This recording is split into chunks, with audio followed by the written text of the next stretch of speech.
How's it going, everybody? This is BeatTheBush. Previously, I talked about my gas and electric bill being roughly about $55 a month on average. Now, in the summer months, it's likely a lot less than this, but in the winter months, it's probably a little bit high. So this is the average over the whole year. First of all, when I first moved in, I did an energy audit of every single item in the house, everything that consumes electricity. After I did something like that, I was a little bit crazy back then. Not that I'm not that crazy right now, but right now I backed off a little bit because before I was able to get my energy usage down to close to like $25 a month. In the summer month, these days, it's about $40 a month instead. So I backed off a little bit and I added more appliances that improves my quality of life, such as security cameras, things that are always on all the time, like a computer backup and things like that. Now, a long time ago, I used to do some firmware programming for a portable music device. When you have a microprocessor, you have various stages of low power modes. When you're on full blast, yes, you can do a lot of computation, but this is not the mode at which you want to reside in most of the time. When you're programming a chip for the mobile device, you want to be in the lowest state and yet still be able to wake up and do the things that you want it to do. You would often hear things like, oh, that processor is going to wake up for like a couple microseconds. So it's like 1/1000th of the duty cycle, and then it'll do something very intensive, and then it'll come back down into a sleep mode. This is kind of what you need to think about when you're operating your home and trying to minimize the power usage in your home. So to draw an equivalent, the lowest state power is kind of like vampire power. When you're not even at home, all the devices that are connected in your home that's drawing vampire power, it's sucking this down. So the lower that you get your vampire power, the better, because even though it's very small, like let's say 1 watt or 0.1 watt, it's still consuming this all throughout the year, 24/7, 365 days a year. When you add this up, it adds up to be a lot. Now, homes in California have a thing called a smart meter where you can just walk outside, look at the meter, and you can see how many watts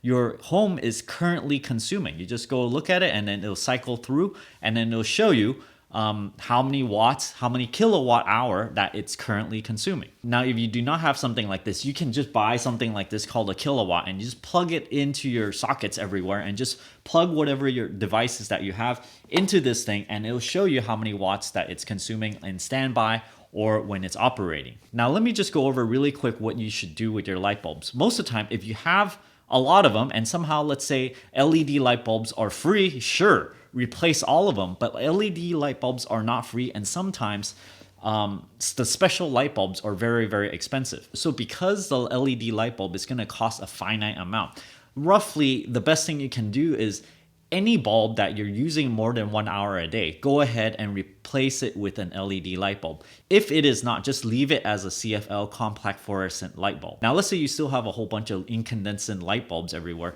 Maybe suddenly someone tells you, oh, you should upgrade to LED, you're gonna save a lot of electricity. The thing is, if you use that light bulb for, let's say 10 minutes, let's say it's a porch lamp that you just turn on for 10 minutes a whole week, then it won't really matter. You can just use that incandescent light bulb until it breaks, and then later on, then you replace it with something lower energy. The point here is for things that are really, really low duty cycle, it doesn't not really matter because it's consuming so little electricity anyway. Now, there's also a point of an incandescent light bulb acting like a heater.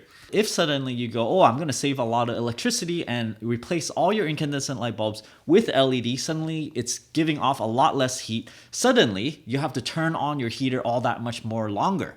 Now, efficiency-wise, gas is likely cheaper to heat a room than using electricity. So if you're in a cold climate area, you may not have as good as an incentive to replace those incandescent light bulbs with CFLs or LEDs. Now, if you're in a really hot place, you might want to replace those incandescent light bulbs with CFLs or LEDs, and you might find that you're using the AC a lot less. Okay, so that's the light bulb spiel. The first thing you should do to do your own energy audit is basically unplug everything. This is exactly what I did. Unplug everything and make sure that your smart meter is reading 0. Make sure you know where every single drop of electricity is coming out of your socket. Now, when I did this, I was a little puzzled because I unplugged everything I could think of. And when I went outside to the smart meter, I'm like, what? How come there's still like 15 watts. It turns out it could be your stove or it could be your refrigerator that you forgot to unplug momentarily. Now, you should not unplug your refrigerator for too long. It could also be a 24-volt transformer that's permanently wired into your wiring that powers your doorbell. Now, if you search high and low and you still cannot find anything, maybe someone is tapping off your electricity. If it's on the order of like 100 watts, a kilowatt or something, then you'll know something is really, really wrong. Now, step 2, you start to plug every single thing in at a time. You look at what's most essential and then you plug those in and see how much power that it consumes. If you have one of these kilowatt hours, it's a great time to plug in all these things and measure the vampire power. When I did my energy audit, I found a few surprising things I want to share with you so that you don't have to do this yourself. One of the things that consumed a lot of electricity, to my surprise, was an alarm clock. One of those things that sits by your nightstand. It just turns on the LCD, and probably they do not have energy saving in mind when they built those things, and it consumes something like 7 to 10 watts just sitting there. So it's like a tiny little light bulb that's always on 24/7. Another big consumer is landline cordless phones. When you have a cordless phone just sitting there, and you have a little wall wart, those transformer things that are really heavy, it's always consuming some sort of power trying to charge this cordless phone. And I found that it's about 7 to 10 watts also. If you have an infrared camera, then you can go around and check what is warm, or you can just go around and touch everything, see what is warm. Anything that is warm is basically like a little mini heater, and it's acting like a tiny little light bulb and it's warming it, and it costs energy to warm these things. Another example is nightlight. Sometimes even though when it's not at night and the light is not on, sometimes it might consume a lot more power than you think. So you might want to plug in one of those and check how much energy it actually consumes. Another one is those plug-in air fresheners. Those things consume a couple of watts in order to heat the fragrance so that, it would evaporate. Anything that does not have a mechanical switch for you to turn things off. For example, your TV does not have a mechanical switch, it just have a soft button. Those usually consume a couple of watts of power. A microwave these days usually do not have a mechanical switch as well. Now, mobile devices that I've noticed are generally pretty good. For example, Kindles, iPhones, Samsungs, all those things. Even with the charger adapter plugged in, it does not consume all that much. Although if you really, really want to save, if you're not charging it, sure, you can unplug it. But I found that it's kind of a hassle when you have to unplug it every single day. Now, what is the strategy here? I'm not saying, just because it does not have a mechanical switch, go and unplug everything, because it's going to be a huge hassle. For example, for some time, for a microwave, I did unplug it. I'm like, this is kind of getting ridiculous. Every single time I want to use it, I have to plug it in. Sometimes when I try to use it, it doesn't work because I forgot to plug it in. So the strategy here is, if you use it every day or every other day, or maybe even every 3 days, you should just leave it in. It's those things that you do not use for more than 3 days or so that you should actually unplug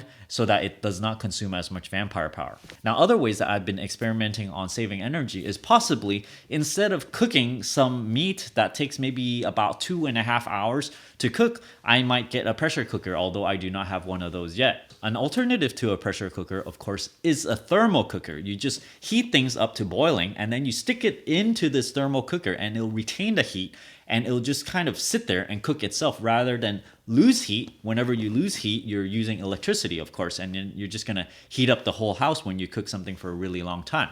If you do not have any of those, of course, you can just cook something and just turn off the heat and leave it on the stove, because it's going to be really hot still. And generally, I find that you can cook something so that it softens up. This sort of uses the residual heat that's in the stove itself and in the pan, and it just kind of keeps it warm just enough. It doesn't need to have a thermal insulation. Just leave it on there and it's gonna cook the rest of the way.